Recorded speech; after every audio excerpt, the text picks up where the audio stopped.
दोस्तों gate 2025 examination आने वाला है। 7 जनवरी को एडमिट कार्ड्स भी आउट हो चुके हैं और सिविल और मैकेनिक्स, इलेक्ट्रिकल और मैकेनिकल इंजीनियरिंग की एग्जामिनेशन डेट्स जो है वो 2 फरवरी है और सिविल इंजीनियरिंग की एग्जामिनेशन डेट 16 फरवरी है, जैसा कि आप सभी लोगों को पता होगा। ये वीडियो बेसिकली इस टॉपिक पर है कि कैसे आप नेगेटिव मार्किंग को अवॉइड कर सकते हो गेट 2025 एग्जामिनेशन में। अभी से हमें कैसा माइंडसेट प्रिपेयर करना चाहिए, किस तरीके से हमें दिमागी रूप से प्रिपेयर हो जाना चाहिए ताकि हम एग्जामिनेशन में अच्छे से अच्छा परफॉर्म कर पाए, है ना, और ज्यादा से ज्यादा स्कोर कर पाए।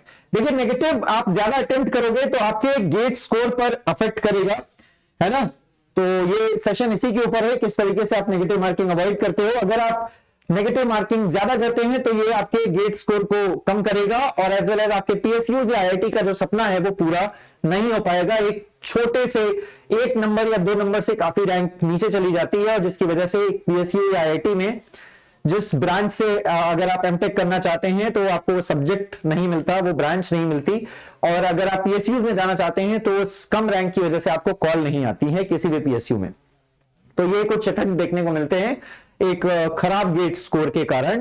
तो आप सभी लोग इसको अवॉइड कर सकते हैं। सबसे पहले ये समझिए कि कौन कौन सी मिस्टेक्स होती हैं जिसको हमें अवॉइड करना चाहिए, है ना। तो अगर हम नेगेटिव मार्किंग अवॉइड करना चाहते हैं तो जो मिस्टेक्स की वजह से नेगेटिव मार्किंग आती है वो है कुछ सिली मिस्टेक्स। सबसे पहले हम जल्दबाजी करते हैं, किसी भी क्वेश्चन को पढ़ने में ध्यान से नहीं पढ़ते और उसके बाद हम क्वेश्चन को अटेम्प्ट कर देते हैं, है ना। सेकंड नंबर पर आती है कॉन्सेप्चुअल मिस्टेक कर देते हैं हम, यहाँ पर कॉन्सेप्चुअल मिस्टेक कर देते हैं। और फिर आती है आप कैलकुलेशन मिस्टेक कर देते हैं। अगर आप वर्चुअल कैलकुलेटर को ढंग से यूज करना नहीं जानते, एक उसकी वजह से, और सेकंड आपकी खुद की किसी फॉर्मूले में नंबर को ढंग से ना पुट कर पाने की वजह से, या अगर कहीं पर स्क्वायर है, फॉर एग्जांपल अगर आपका एग्जाम WL² का फॉर्मूला है और आप जल्दबाजी में यहां पर आप W रखते हैं, W की वैल्यू, वेट की वैल्यू रखते हैं, लेंथ की वैल्यू पे स्क्वायर नहीं लगाते हैं, और आप जनरली इस कैलकुलेशन में स्क्वायर को अगर आपने जल्दबाजी में नहीं लगाया तो ये कैलकुलेशन जो है वो यहां पर आपका गलत आंसर आ जाएगा, जिसकी वजह से आपको नेगेटिव मार्किंग फेस करना पड़ सकता है। पहले आप ये भी समझिए कि आपका एग्जामिनेशन पैटर्न क्या है। गेट का एग्जामिनेशन पैटर्न ये है कि टोटल 65 क्वेश्चन होंगे, आपको 180 मिनट का समय मिलेगा। हर एक क्वेश्चन के लिए लगभग 2 मिनट 45 सेकंड का समय मिलेगा। 1 नंबर के क्वेश्चंस की संख्या टोटल 30 होगी और 2 नंबर के क्वेश्चंस की संख्या लगभग 35 होगी। लगभग क्या, एग्जैक्टली 35 होगी। 2 नंबर के क्वेश्चंस की संख्या 35 होगी and for 1 mark question 1 number के क्वेश्चंस की संख्या आपकी लगभग 30 होने वाली है। यहां पर आपका अगर जनरल एप्टीट्यूड में बात करें तो टोटल 10 क्वेश्चंस होंगे। For that 5 question will be of 1 marks and 5 question will be of 2 marks. So total 10 number of questions and total number of marks will be of 15. And for the core discipline you will get 25 questions is of 1 marks, 25 marks के होंगे, and for 2 marks question you will get 60 marks, यानी कि total number of questions होंगे 30. total 55 questions होंगे आपके core discipline के and total 10 questions होंगे आपके general aptitude के। for that core discipline 85 marks का होगा। core discipline का जो weightage होगा वो 85 marks का होगा। मैंने आपको बताया कि नेगेटिव मार्किंग बहुत सारे कारणों की वजह से होती है, जो कि है आपकी सिली मिस्टेक्स में वो आ जाता है कि आपने क्वेश्चन की ऑप्शंस को ढंग से नहीं पढ़ा और वहां पर आप जो है कहीं एक कहते नहीं है ग्रॉस एरर होती है। ग्रॉस एरर में हम एक्चुअल में हमने कैलकुलेट कुछ किया है और हम जल्दबाजी में जो है आंसर कुछ कर देते हैं, या फिर ऐसी सिली मिस्टेक्स भी एग्जामिनेशन में हो जाती है क्योंकि हम ऐसा समझते हैं। फॉर एग्जांपल अगर किसी कैलकुलेशन में 4 ऑप्शन है, मैं एक एमसीक्यू की बात कर रहा हूं बिकॉज नेगेटिव मार्किंग जो है वो सिर्फ एमसीक्यू में होगी। एमएसक्यू में, मल्टीपल सिलेक्ट क्वेश्चन में और एनईटी टाइप ऑफ क्वेश्चंस में कोई नेगेटिव मार्किंग नहीं होती है। अब कोई क्वेश्चन ऐसा है फॉर एग्जांपल जिसमें आप ऐसा समझते हैं कि वो 1 पॉइंट, फॉर एग्जांपल मैं एक डिफरेंस बता देता हूं, 1.20 आ रहा है, फिर कहीं पर आ रहा है 1.37, कहीं पर आ रहा है 1.18 और कहीं पर आ रहा है 1.15। तो हम जब कैलकुलेशन कर रहे हैं तो हम इस कैलकुलेशन में कोई मल्टीप्लिकेशन का एक ए और बी का एक मल्टीप्लिकेशन आया है या ए डिवाइडेड बाई बी एक डिवीजन आया है और हम वहां पर मल्टीप्लिकेशन एंड डिवीजन कर रहे हैं, तो वहां पर हम अप्रोक्सीमेट कैलकुलेशन कर लेते हैं और अप्रोक्सीमेट कैलकुलेशन में हम ऐसा सोचते हैं कि शायद जो नियरर आंसर है वो 1.20 होना चाहिए या 1.18 होना चाहिए और हम एक्चुअल कैलकुलेशन नहीं कर रहे हैं, है ना। तो एक्चुअल कैलकुलेशन नहीं कर पाने की वजह से यहां पर आपको गलती, यहां पर आपकी मिस्टेक हो जाती है और आप नेगेटिव मार्किंग जो है वो फेस कर जाते हो। एक नंबर के क्वेश्चन में आपको 0.33 नेगेटिव मार्किंग देखने को मिलती है और फॉर अ 2 मार्क क्वेश्चन आप 0.67 जो है नेगेटिव मार्किंग फेस करते हैं इन अ गेट एग्जामिनेशन। तो आपको इसको अवॉइड करने के लिए क्या क्या करना चाहिए? सबसे पहले मेरा सजेशन ये है कि आप किसी भी क्वेश्चन को आप पहले ढंग से पढ़िए, है ना, उसके बाद ही आप उस क्वेश्चन को अटेम्प्ट करना चालू कीजिए।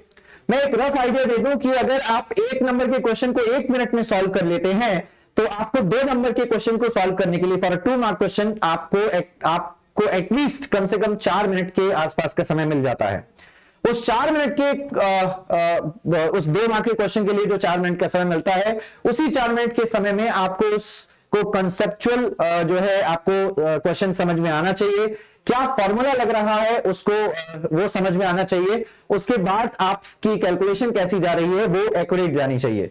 तो ये पूरा प्रोसेस है, पहले आप उसको कंसेप्चुअल एनालाइज करेंगे, फिर उसके बाद आप फॉर्मूला अप्लाई करेंगे एंड देन फिर आप वर्चुअल कैलकुलेटर की हेल्प लेंगे उसको सॉल्व करने के लिए और सही कैलकुलेशन आनी चाहिए। वर्चुअल कैलकुलेटर को कैसे यूज करना है इसके लिए मैंने एक सेपरेट वीडियो बनाया है, आप चाहें तो इसी चैनल पर जाकर आप चेक भी कर सकते हैं कि कैसे आप वर्चुअल कैलकुलेटर को यूज करें। सबसे पहले यहां पर मैं आपको बता दूं कि कुछ इंपॉर्टेंट पॉइंट्स हैं। तो मैंने आपको बताया हर एक क्वेश्चन के लिए आपको लगभग 2 मिनट 45 सेकंड का समय मिलता है। आप अगर 1 मार्क के क्वेश्चन को 1 मिनट के लगभग सॉल्व कर लेते हैं तो for 2 marks question you will get approximately 4 minutes. पहले आप क्वेश्चन को केयरफुली पढ़िए, फिर उसके बाद कॉन्सेप्ट या फॉर्मूला जो भी एप्लीकेबल है उस पर आप आगे बढ़िए। इंस्टेंटली आपको कोई भी ऑप्शन चूज नहीं करना चाहिए क्योंकि गेट एक ऐसा एग्जामिनेशन है जिसमें हमेशा ऐसा होता है कि अगर आपने कोई भी किसी भी मेथड से अगर आप फॉर्मूला अप्लाई कर रहे हो, जो गलत कैलकुलेशन हो सकती है वो गलत कैलकुलेशन पर ऑप्शन ए पहले से ही रहेगा। मैक्सिमम चांसेस ऐसा होता है, वैसे तो आजकल ये बहुत ही कम है क्योंकि ऑप्शन सफल टेक्निक आ गई है। तो यहां पर मैक्सिमम चांसेस ऐसा होता है कि जो भी आप गलत कैलकुलेशन करोगे वो हमेशा ऑप्शन ए में रहेगा और उस ऑप्शन ए को हम देखते ही टिक कर देते हैं क्योंकि हमारा आंसर मैच कर गया है। हमने वर्चुअल कैलकुलेटर से कैलकुलेट किया और हमारा आंसर मैच कर गया है, वहां पर आपका ऑप्शन ए रहेगा। बट मेरा यह कहना है कि कभी भी किसी भी कैलकुलेशन को करने के बाद जब आपका फाइनल आंसर आ जाए तो आप उस कैलकुलेशन को दोबारा चेक कीजिए। कैसे चेक करना है? पहली बात तो वर्चुअल कैलकुलेटर को यूज करना आना चाहिए। मैंने वर्चुअल कैलकुलेटर के ऊपर एक पूरा डिटेल वीडियो बनाया है, तो आप चाहें तो मैं आपको बता देता हूं किस तरीके से आपको यहां पर वर्चुअल कैलकुलेटर का वीडियो मिल जाएगा।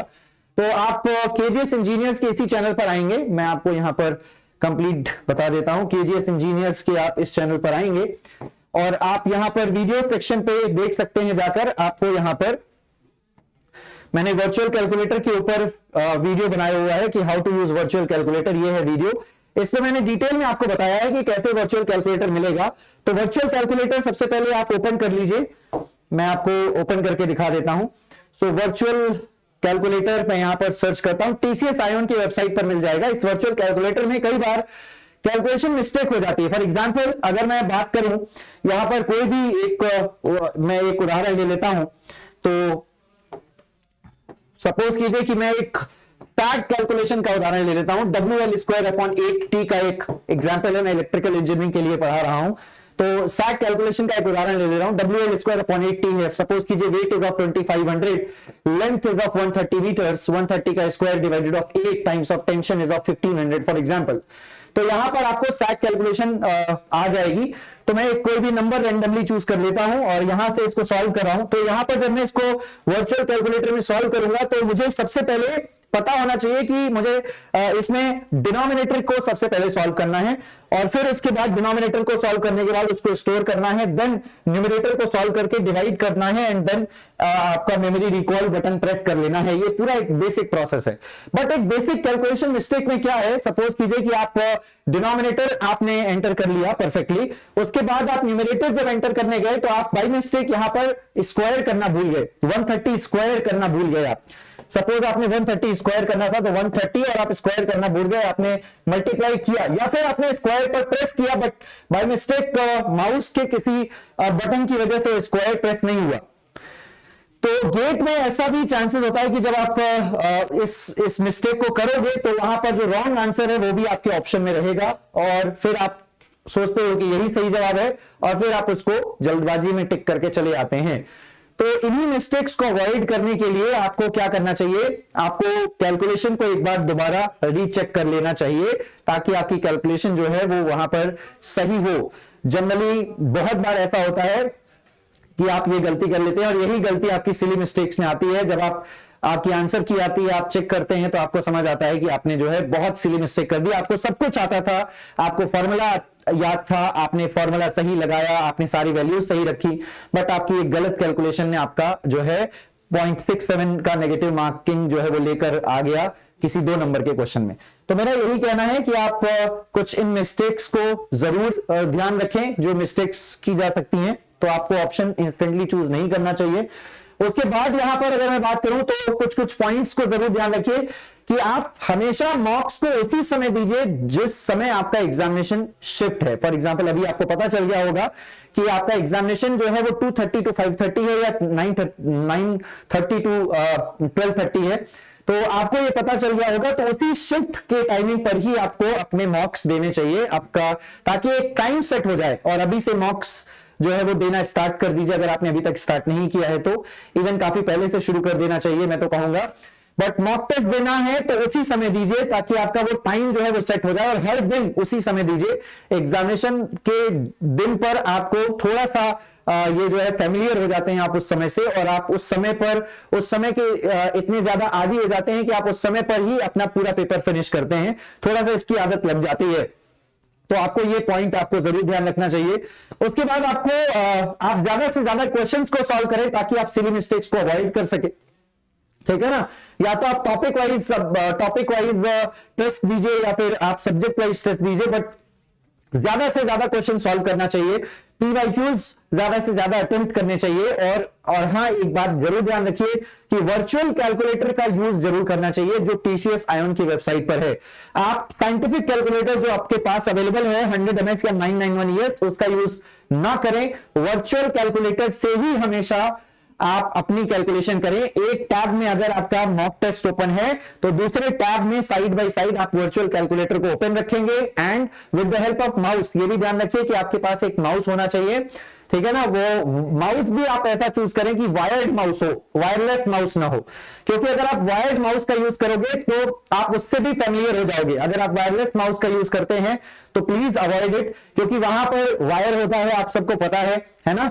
तो वायर होता है और आप कई बार उस वायर के फैमिलियर नहीं होते क्योंकि आप वायरलेस माउस के फैमिलियर हैं। तो आप वायरलेस माउस को कितना भी दूर ले जा सकते हैं, बट उस वायर्ड माउस को आप ज्यादा दूर नहीं ले जा सकते, तो इसकी परेशानी भी देखने को मिलती है।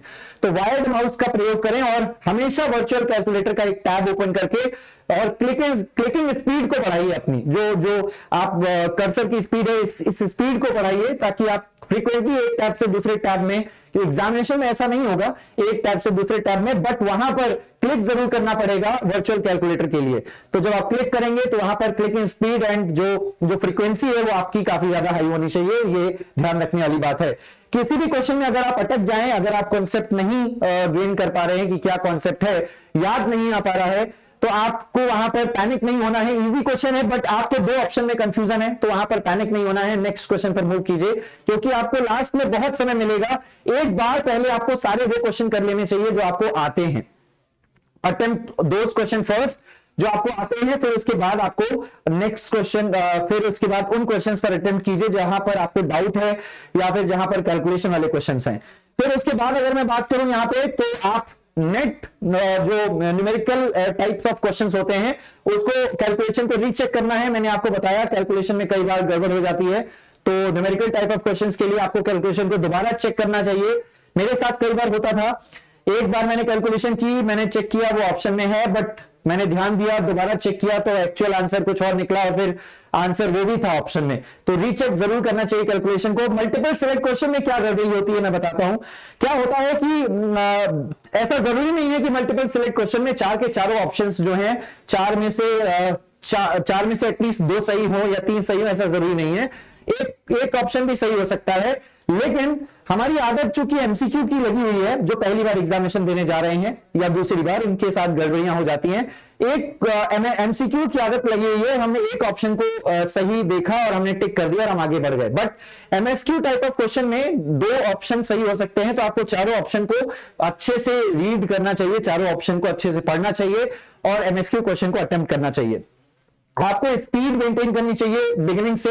आप वहां पर ऐसा नहीं होता कि आप किसी क्वेश्चन में ज्यादा समय लगा रहे हैं, आप सोचेंगे कि लास्ट में कर लेंगे इस क्वेश्चन को, या फिर आप शुरू से ही हर एक क्वेश्चन को ज्यादा समय दे रहे हैं कि 180 मिनट है, बहुत समय है, बट लास्ट में आते आते ऐसा होता है कई बार समय ही नहीं बचता, टाइम ही नहीं बचता कि आप जो है सही क्वेश्चन, आप आता हुआ क्वेश्चन जो है वो कर पाए, क्योंकि समय नहीं बचा। और टाइम मैनेजमेंट, ये कह लीजिए कि टाइम मैनेजमेंट की कमी है, सो टाइम मैनेजमेंट पूरा प्रॉपर आना चाहिए। उसके लिए अगेन मैं वही कहूंगा कि आपको एग्जाम उसी शिफ्ट में देना चाहिए जिस शिफ्ट में आपका एक्चुअल गेट एग्जाम है, मॉक टेस्ट आपको उसी शिफ्ट में देना चाहिए, उसी समय पर देना चाहिए। तो ये बातें ध्यान में रखने वाली जरूरी हैं।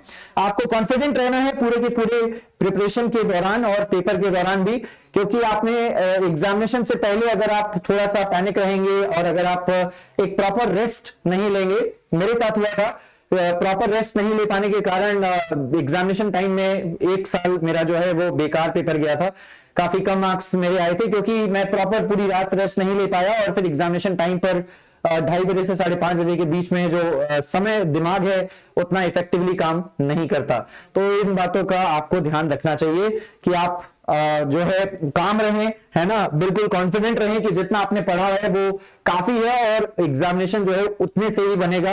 आउट ऑफ सिलेबस तो एग्जाम बन नहीं जाएगा, क्योंकि गेट ने एक प्रॉपर सिलेबस मेंशन कर रखा है, और गेट का पेपर भी जो है बनाने वाले वो जानते हैं कि आउट ऑफ सिलेबस तो बिल्कुल टॉपिक भी नहीं आ सकता आउट ऑफ सिलेबस, मैं ये कहूंगा। तो बिल्कुल आपको प्रिपरेशन के लिए अपने लिए कॉन्फिडेंट रहना जरूरी है। तो ये सारे के सारे पॉइंट्स हैं जो आपको ध्यान में रखना चाहिए। आई होप कि ये वीडियो आपको पसंद आया होगा। इसी प्रकार की हमारी और भी वीडियोस के लिए आप हमारे चैनल को सब्सक्राइब करके बेल आइकन प्रेस कर लीजिएगा। और हाँ, बात जरूर ध्यान रखें कि आपको गूगल फॉर्म एक इस वीडियो के कमेंट सेक्शन में दिया गया है, उस गूगल फॉर्म को जरूर फिल करें अगर आप गेट 2026 की प्रिपरेशन करना चाहते हैं तो। और गेट 2025 के लिए अगर आप एमसीक्यू सीरीज यूट्यूब पर चाहते हैं तो उसके लिए भी आप गूगल फॉर्म फिल कर सकते हैं। मिलते हैं आपसे अगली वीडियो में, तब तक के लिए bye bye, take care, thank you so much, and please do like this video, do share this video, and subscribe this channel if you want have done yet. Press the bell icon. Thank you. Bye bye, take care, and God bless you all.